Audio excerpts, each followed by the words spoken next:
வணக்கம் நேர்களே. அலையாத்தி காடுகளுக்குள் ஒரு படகு சவாரி வாங்க போகலாம்.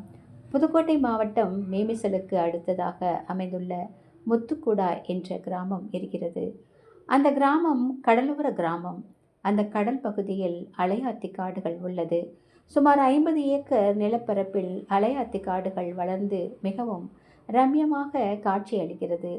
சதுப்பு நில காடுகள் என்பதால் இங்கே மரங்கள் அடர்ந்து வளர்ந்து காணப்படுகிறது.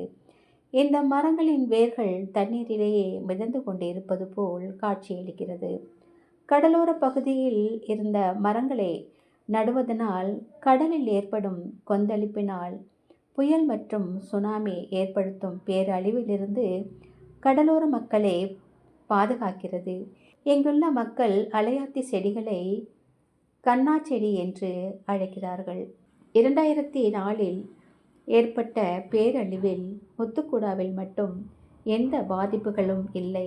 அதற்கு மிகப்பெரிய காரணங்களில் ஒன்று அலையாத்தி காடுகளால் என்று கூறப்படுகிறது. இந்த காடுகள் இயற்கை சீற்றங்களிலிருந்து நம்மை பாதுகாப்பதோடு இது சுற்றுலா தலமாகவும் காணப்படுகிறது.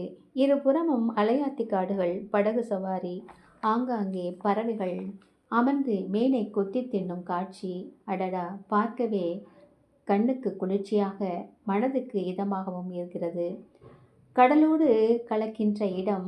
வந்த இடத்தை அடைந்தவுடன் திடீரென்று மனசுக்குள் பயம் கவ்விக்கொண்டது. கடல் என்றால் யாருக்குத்தான் பயம் இருக்காது?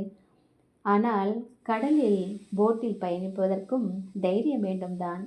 ஒரு ரம்யமான மாலை வேளையில் அலையாத்தி காட்டில் படகில் பயணித்து மிகவும் மகிழ்ச்சியாக இருந்தது. இங்கே 4 பேர் பயணம் செய்தால் 500 ரூபாயும், 9 பேர் பயணம் செய்தால் 900 ரூபாயும் கட்டணம் வசூலிக்கிறார்கள். அரசு இதற்காக 3 படகுகளை விட்டிருக்கிறது என்றும் அங்கு பணியாற்றுகின்ற பணியாளர்கள் மூலமாக நாங்கள் தெரிந்து கொண்டோம். அருமையான சுற்றுலா தலம் புதுக்கோட்டையில் இருக்கிறது என்பதை எத்தனை பேர் அறிவீர்கள் என்று தெரியவில்லை. சென்று பாருங்கள்.